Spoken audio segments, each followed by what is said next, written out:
संस्कार आप कब ग्रहण करती हो? जब आप पुत्री होती हो। पुत्री के रूप में आप संस्कार ग्रहण करती हो। आपके परिवार में आपके माता पिता आपको उत्तम उत्तम शिक्षाएं देकर के वो संस्कार ग्रहण कराते हैं। कहा जाता है ना कि नारी केवल एक गृहस्थ को नहीं, एक घर को नहीं, बल्कि दो दो कुलों की लाज होती है, ये कहा जाता है ना। तो आपके ऊपर जिम्मेदारी और ज्यादा हो गई, केवल एक नहीं, दो दो कुलों की लाज।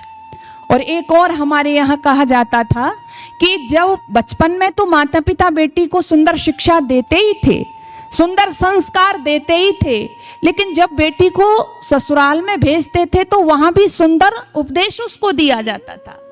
और यहां तक कहा जाता था, बेटी पिता के घर से तेरी डोली उठ रही है और पति के घर से तेरी अर्थी उठनी चाहिए। आज ऐसा ही है क्या?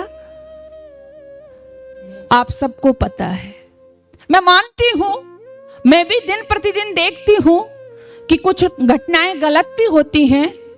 पहले दहेज का सिस्टम बहुत ज्यादा था, आज भी है, लेकिन जो हम संस्कार ग्रहण करते हैं एक पुत्री के रूप में, जो हमको सिखाया जाता था कि बेटी तेरा जो पति है वो क्या है? तेरे लिए परमेश्वर है।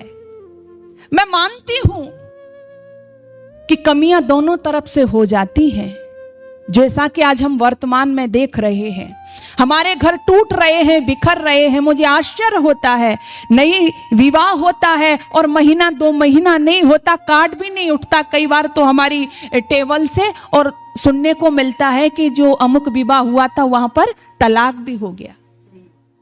मैं मानती हूं कमियां हो सकती हैं, लेकिन आज से पहले मेरी माताओं बहनों, यहाँ पर कुछ पुरानी माताएं भी बैठी हुई हैं, आपने काफी समय देखा होगा, जो हम भी अपने दादी नानी से सुनते आए हैं। ऐसा नहीं था कि उस समय उनके समय में कोई चैलेंज नहीं थे, कोई परिस्थितियां नहीं थी, लेकिन उन परिस्थितियों के अनुकूल अपने आप को ढालना और उत्तम संतति का निर्माण करके समाज को देना, ये नारी की सबसे प्रमुख विशेषता थी, जिसका आज अभाव हो गया है।